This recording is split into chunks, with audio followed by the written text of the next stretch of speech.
Okay, just a quick update on progress and what I've done. So, if you watched the last video, I discovered that I once again had fermented snails. I had them in the sump, and I only had them in this first section or chamber.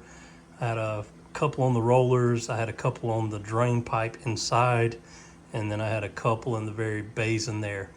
I took everything out of the sump and I couldn't find any more anywhere else in the sump. But as a precaution, I don't know how the eggs work with them. I don't know how tiny they are. I'm assuming they're very small and hard to see. So I went ahead and removed everything and cleaned it. So I took the skimmer out and I put it in a trash can and filled it up with water and hydrogen peroxide and let it soak, and then rinsed it really good and let it dry. Took the pump out, cleaned that. I took the probes out and just put them in a container of water on the side.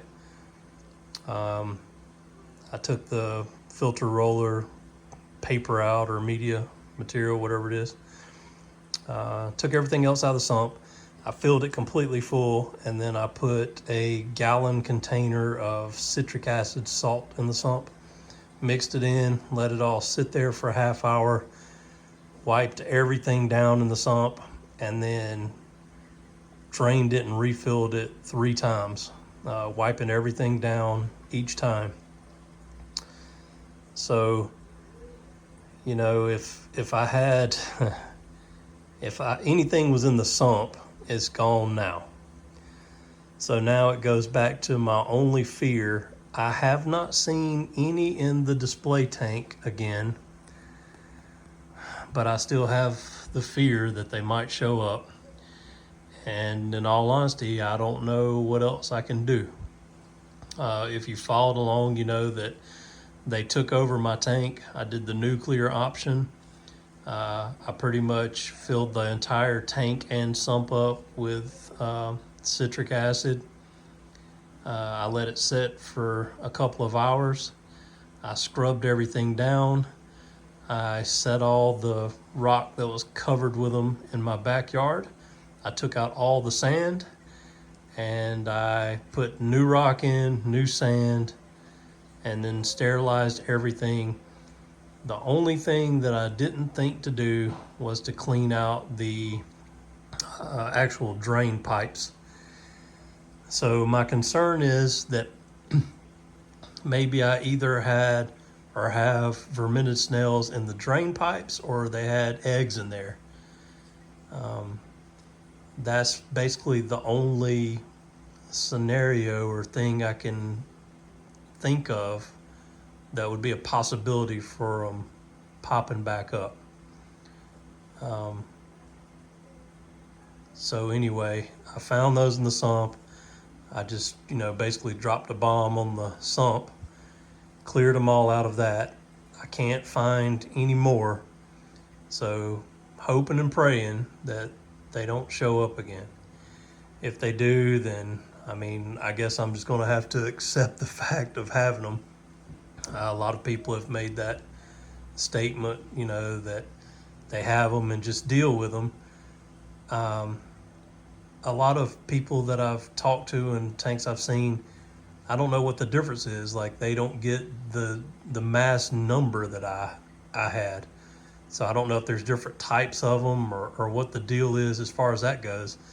But when I say they took over, there was no getting rid of. Every piece of rock was just slap covered with them. They were on the return nozzles, the MP40s, the wet side they were all inside them. They were everywhere. Everything was covered. They were all in the sump. It's just the tank was taken over by vermetid snails.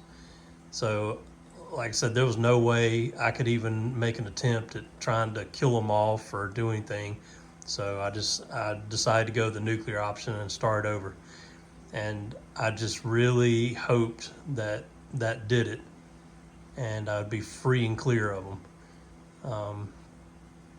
But now, they've popped back up, and it's is pretty frightening because I don't want to have to deal with them. But, you know, and I've gone through a lot to try to make sure that I didn't have to deal with them again. I even fragged all of my SPS corals that I had previously, you know, just to make sure there wasn't any like base or anything that vermetid snails could have been attached to. So I feel like I've done absolutely everything I can to keep from having vermetid snails. If I end up with them at this point, then I guess that's just going to be what I have to accept, because I'm not tearing the rock work down again and tearing the tank down. So I guess I'll just deal with them. I'll have to be careful not to transfer them to the water box 35. And then, you know, in my distant future plans of upgrading and getting a bigger tank, I guess, you know, this will become, you know, it's my display tank and, you know, my hobby tank, my pride and joy in here. But it's kind of, in one sense, I wanted to turn it to a grow out tank so that in the distant future, when I upgrade and get a larger tank, my dream tank build that I want to do, then I can kind of frag all the grow out corals and colonies and stuff that I have in this one, and, you know, start that new tank with what I have here and then even grow from there. So you know, my plan in action, I guess, getting off topic a little bit, but, you know, when it comes that time, my plan would be to sell this tank as a complete setup, like every piece of equipment, all of it together, and my dream tank starting from scratch and everything brand new and the way I want it. So anyway, we'll see how that goes, but that's what I've done so far. The sump is pretty doggone clean.